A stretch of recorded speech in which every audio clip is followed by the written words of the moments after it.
Trump government వచ్చిన తర్వాత ప్రపంచ దేశాలనే కాదు సొంత గవర్నమెంట్లో ఉన్న ప్రభుత్వ ఉద్యోగులకు కూడా వదిలిపెట్టలేదు. అయితే Trump government department of government efficiency start చేసిన తర్వాత అందులో head of the person Elon మాస్క్ని తీసుకోవడం జరిగింది.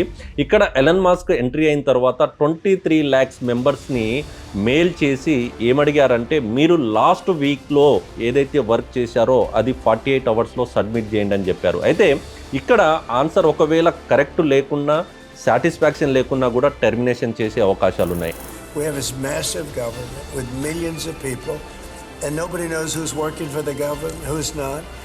So what they're doing is they're sending out a letter to everybody and they're saying, what were the things you did last week?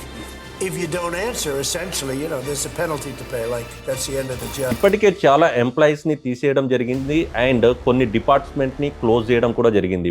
75,000 ఎవరైతే works ఉన్నారో అందులో నుంచి 10,000 ఎంప్లాయీస్ని తీసేయడం జరిగింది. అండ్ ఈ మెయిల్ వచ్చిన తర్వాత ఎంతమంది ఉద్యోగుల్ని తీసేస్తారో కూడా తెలియదు. అయితే ఎలన్ మాస్క్ వచ్చిన తర్వాత ఏదైతే ఇది చేస్తున్నారో ఇది రైటా రాంగా అనేది కామెంట్లో రాయండి. మన దేశంలో కూడా ఇలా ఉంటే బాగుంటుందా లేదా అనేది కూడా కామెంట్లో రాయండి. వీడియో నచ్చితే లైక్ చేయండి. Thank you so much.